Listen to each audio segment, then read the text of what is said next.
L'IAE de Poitiers vous présente Micro-ondes, savourez l'info. Bonjour l'IAE, bonjour à toutes et à tous et bienvenue dans Micro-ondes, le podcast d'information de l'IAE de Poitiers. Et bien sûr, je n'oublie pas mon cher acolyte. Bonjour Gaëtan. Bonjour Hélène, bonjour l'IAE, bonjour chers auditeurs et chères auditrices. Alors Gaëtan, qu'est-ce qui se passe aujourd'hui ? Aujourd'hui au menu, l'ADIAE constituera votre plat du jour. Ensuite, Madame Le Béchec nous livrera sa bonne recette. Puis viendra votre rubrique préférée, les interviews surprises. Et enfin, Hélène mettra son grain de sel sur les entreprises qui démarchent des étudiants. Bon appétit! Et on commence tout de suite avec le plat du jour consacré à l'ADIAE. Avec Gaëtan, nous avons rencontré David Bouin, son président, afin qu'il nous en dévoile un peu plus sur leurs activités. Écoutez ça tout de suite.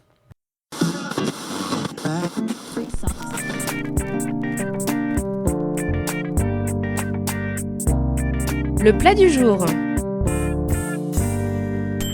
Alors bonjour David, est-ce que vous pouvez vous présenter pour nos étudiants ? Alors bonjour, je suis David Bouin, je suis président de l'ADIAE depuis mai 2012 et puis je suis directeur marketing du CNED, en dehors de mes activités associatives. Pouvez-vous nous parler un peu plus en détail de l'ADIAE ? L'ADIAE, exactement, c'est l'association des diplômés de l'IAE de Poitiers. Elle est apparue en 1956 avec l'IAE. C'est l'ancêtre des réseaux sociaux, on va dire, puisque l'objectif de cette association, c'était bien de constituer un réseau à la fois professionnel et amical des anciens de l'IAE de Poitiers. À l'heure d'aujourd'hui, quelles sont les missions réalisées par l'ADIAE ? Alors on a différentes missions, à la fois des missions généralistes, je dirais. Donc c'est notamment la mise en place de l'annuaire des diplômés, de l'annuaire des anciens. Alors c'est un annuaire qui reprend 15 000 contacts, qui est une véritable bible pour tous ceux qui cherchent un nouveau poste. C'est trouver des stages, trouver des jobs, c'est trouver des contrats aussi d'apprentissage. C'est trouver aussi quelques financements, de travailler sur des manifestations de type conférence, bien sûr, mais aussi beaucoup plus ludiques ou amicales, on va dire, des after-work. On a aussi des activités qui sont beaucoup plus ancrées sur des filières, puisque depuis cette année, on crée des clubs de filières. Alors le premier club qui va s'ouvrir, c'est le club RH, et vont suivre, je l'espère, un certain nombre de filières comme ça. Finalement, comment les étudiants peuvent vous aider ? Comment ils peuvent intégrer cette association ? Alors pour nous aider, il y a plusieurs façons, on va dire. La première, c'est via les projets. Alors on a chaque année 1, 2, voire 3 projets étudiants sur des thématiques spécifiques. Alors là, c'est une véritable aide. Le deuxième sujet sur lequel on aimerait que les étudiants puissent nous aider, c'est justement sur ces clubs-là. Après, pour adhérer à l'association, il faut remplir 2 conditions. La première, c'est être diplômé de l'IAE. La deuxième, c'est adhérer à l'IAE financièrement. Donc il faut ces deux conditions pour pouvoir adhérer à l'association. On travaille néanmoins en parallèle à modifier nos statuts pour donner un statut particulier justement aux étudiants. Merci David Bouin d'avoir répondu à nos questions, ça nous aura éclairé un petit peu plus sur l'ADIAE. Merci à vous pour votre invitation. Merci à David Bouin de nous avoir entrouvert la porte de l'ADIAE et de son fonctionnement.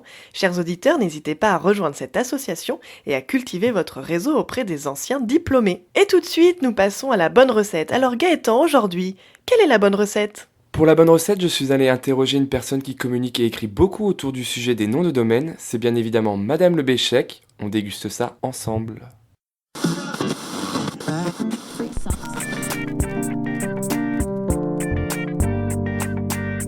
Quelle est la bonne recette ? Bonjour Madame Le Béchec, vous êtes donc maître de conférence en sciences d'information et de communication. Et nous avons quelques questions à vous poser quant au nom de domaine. Bonjour. Tout d'abord, est-ce que vous pouvez expliquer aux étudiants ce qu'est un nom de domaine, s'il vous plaît ? Alors, je pense que vous parlez de l'ouverture auprès de l'ICANN de nouveaux noms de domaine. Donc, vous avez peut-être pu lire des articles sur l'arrivée de .Paris, .London ou .BZH. Donc là, on parle de ce qu'on pourrait appeler le suffixe, en tout cas la terminaison d'une adresse URL, comme le .fr, le .com.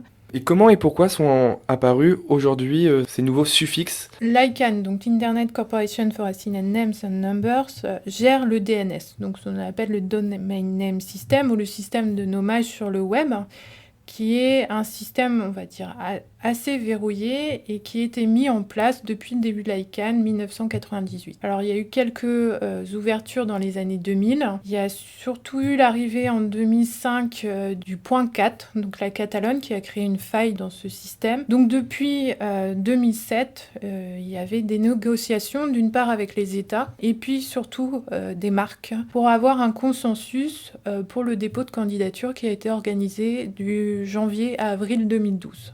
Et finalement, quel est le but d'acquérir un nom de domaine? Parce qu'on suppose qu'il y a quand même une réalité économique derrière tout ça. Alors, il y en a déjà une première. Le coût de dépôt de candidature donc, est de 185 000 $ auprès de l'ICANN. Sachant qu'après, chaque registre, donc qui gère par exemple le .fr, le .com, va payer 25 000 $ par an à l'ICANN. Et puis tout le coût de dépôt, qui est estimé, on pourrait dire, à peu près à 250 000 €. Voilà. L'enjeu est là, puisque on va avoir des entreprises qui vont se positionner sur cette ouverture. Donc il y a Amazon, Apple, et puis il y a d'autres types de communautés d'utilisateurs qui vont se positionner. Donc il y a eu en France 5 extensions territoriales, dont le Point Paris, et une extension, on va dire, à caractère linguistique et culturel, comme le Point BZH. Et l'intérêt pour le Point BZH, c'est de se retrouver à proximité, on va dire, d'un certain nombre d'utilisateurs d'Internet. Par exemple, on peut imaginer qu'une entreprise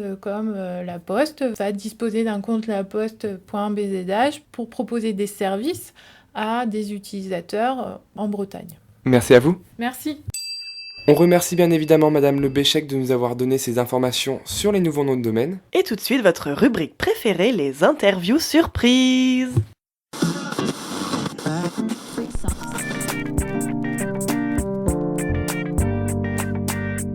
Interview surprise. Bonjour monsieur, est-ce que vous pouvez vous présenter s'il vous plaît? Didier Soulas, webmaster à l'IAE de Poitiers. Et que faites-vous, vous, après l'IAE? Eh bien, après l'IAE, je rentre chez moi et je fais faire les devoirs à ma petite fille. Oui, bonjour, je m'appelle Amélie, je suis en licence 3 de gestion donc à Poitiers. Alors, rentrée dans mon appartement, je balance mon sac sur mon canapé, je joue avec mon chat, je me dis que j'ai des devoirs à faire, j'ouvre mon ordinateur, j'allume la télé en même temps. Souvent, le programme télé prend position dominante sur les devoirs. Et voilà, je me réveille donc plutôt le lendemain matin quand il y a des exercices à faire pour travailler. Alors Julie Jotte, je suis en master de SMC. Alors moi, directement après l'IAE, tous les soirs, en fait, je travaille, je fais du babysitting le soir.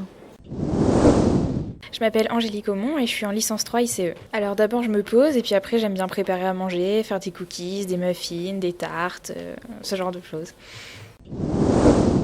Donc Amélie Prado, responsable des services administratifs de l'IAE. Je regarde des sketchs de Florence Foresti pour pleurer sur ma condition de maman solo. Je remercie toutes les personnes interrogées d'avoir répondu à ma question. Mais vous, chers auditeurs, que faites-vous une fois rentrés dans vos chaumières? N'hésitez pas à nous le dire sur la page Facebook de Micro-ondes. Et on se retrouve très prochainement pour de nouvelles interviews surprises. Cette semaine, j'ai été abandonné par Hélène, j'ai tout de même survécu, mais Hélène nous revient plus fraîche et plus pimpante que jamais, avec son petit grain de sel perso. Et d'ailleurs, Hélène, sur quoi va être ton grain de sel cette semaine? Eh bien Gaëtan, cette semaine, mon grain de sel porte sur les entreprises qui font appel aux étudiants pour réaliser certaines de leurs missions. Comme vous le savez certainement, pendant 10 jours, au CHU de Poitiers a eu lieu le tournage d'une série documentaire. La société de production Shine France, à l'origine de ce projet, est alors venue faire appel aux étudiants de la filière information et communication afin de les aider sur certaines missions pendant le tournage. Et comme vous le disait Gaëtan précédemment, je l'ai abandonné pendant 10 jours puisque j'ai fait partie des personnes qui ont choisi de participer à cette expérience. J'ai vécu une expérience formidable, mais cela m'a également amené à m'interroger sur cette démarche qui semble être de plus en plus courante.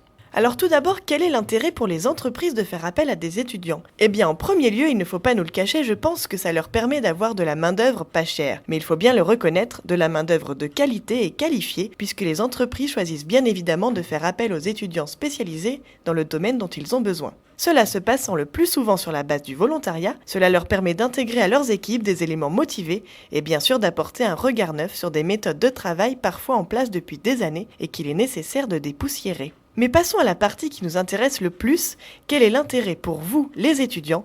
Alors la première chose qui me vient à l'esprit bien évidemment, c'est tout simplement d'ajouter une ligne sur votre CV en rapport avec votre domaine de prédilection. Ensuite, et je suis sûre que nos chers enseignants ne me contrediront pas, ça vous permet de cultiver votre réseau professionnel et de vous ouvrir des portes pour l'avenir. Et oui, nous sommes encore étudiants, mais notamment pour tous les Master 2, ce n'est plus pour très longtemps et il faut rapidement songer à notre avenir et au réseau qui nous offrira de belles opportunités. Alors, chers étudiants, je ne pourrais que vous conseiller de profiter de ces opportunités, mais attention, pas à n'importe quel prix.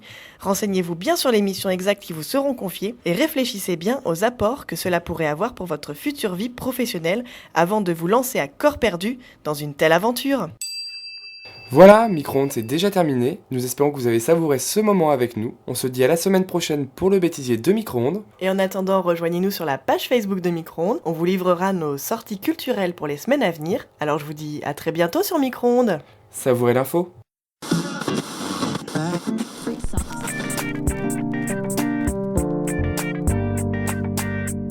C'était Micro-ondes. À bientôt!